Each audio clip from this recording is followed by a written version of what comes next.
Atoy Custom Vlog.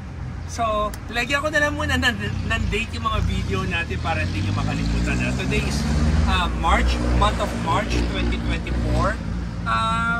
I-share ko sa inyo yung bagong tela and design ng Atoy Customs X Jeratex Foam. So, marami nag-request sa amin ng tela ng Toyota Elite, which is kulay black na hindi makintab. So, ito yung matte finish na leather na pinasadya natin from abroad para lang makopya natin yung maging identical siya with the Toyota Elite. Tapos, pinakita rin natin itong bagong design natin, so which is meron siyang tahi na diamond dito, and then ito yung medyo gusot-gusot, and then nakahag yung body mo dito sa upuan, at saka 3-point seat belt siya. Pero there's more. So itong headrest na to, officially nilalabas na namin yung Atoy headrest na design sa mga client namin, pero soon ibebenta na namin itong mga headrest na to sa market, sa local market. Pero as of now, binebenta lang muna namin kasama ng upuan namin. At the same time, this April, first week of April, after Holy Week, magdi-display kami sa Mia's Auto Show. Magiging available lahat ng may Super Grandia and Toyota Elite owners. Magbebenta na kami ng headrest na ganito.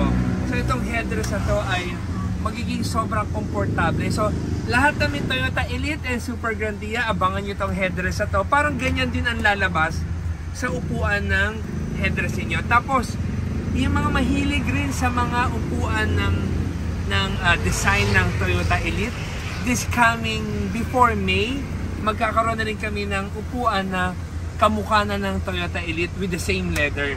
So guys, ano ba ginawa natin dito? This is a Toyota GL.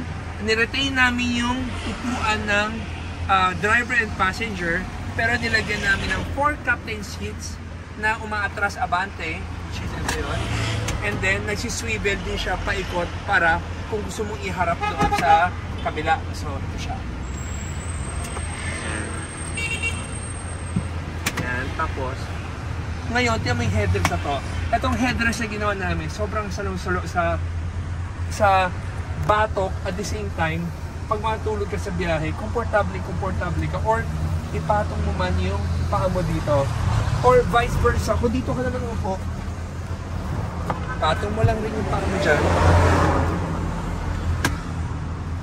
Yan o. Guys, napakasarap.